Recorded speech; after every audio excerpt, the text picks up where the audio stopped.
Dalam memeriahkan malam Idul Adha, ratusan warga dan santri gelar pawai obor dari halaman Masjid At-Tahir, Kandang hingga ke sejumlah desa di Kecamatan Muara II, Kota Lok Sumawe.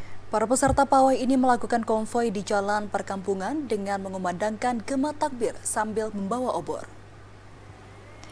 Ratusan warga desa Kandang Muara II, Kota Lok Sumawe menyambut malam Lebaran Idul Adha 1444 Hijriah dengan pawai obor yang menjadi rutinitas dalam memeriahkan malam takbir. Kegiatan ini diikuti dari berbagai kalangan, dari 3 desa yakni Desa Baru, Desa Mamplam, dan Desa Blangcrum yang terdiri dari remaja masjid, jemaah majelis taklim, serta warga setempat dan juga anak-anak balai pengajian. Dengan mengumandangkan takbir, mereka pun berkonvoi mengelilingi kampung sambil membawa pawai obor sebagai penerang. Pawai obor pun berlangsung cukup meriah. Pawai obor ini rutin digelar setiap tahun 2 kali, yakni Lebaran Idul Fitri dan Lebaran Idul Adha.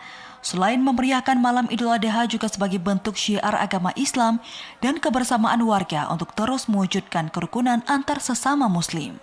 Ketua Pelaksana Munawar Khalil mengatakan syiar takbir secara berjalan kaki merupakan ajaran sunnah dan juga dianggap lebih efektif dalam mengumandangkan takbir ke daerah perkampungan.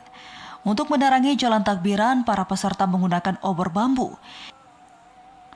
Hingga kini masyarakat Desa Kandang menjadikan kegiatan tersebut sebagai rutinitas setiap malam Lebaran. Takbir bersama masyarakat dalam kemasjidan Jami' At-Tahrir yang kita libatkan seluruh jamaah pengajian dan seluruh masyarakat yang berpartisipasi dalam kegiatan ini, terutama anak-anak kita, generasi muda kita yang kita motivasi untuk mensyiarkan takbir malam hari raya di jalan-jalan, di lorong-lorong, di lembah-lembah. Jadi bukan di mobil-mobil takbir.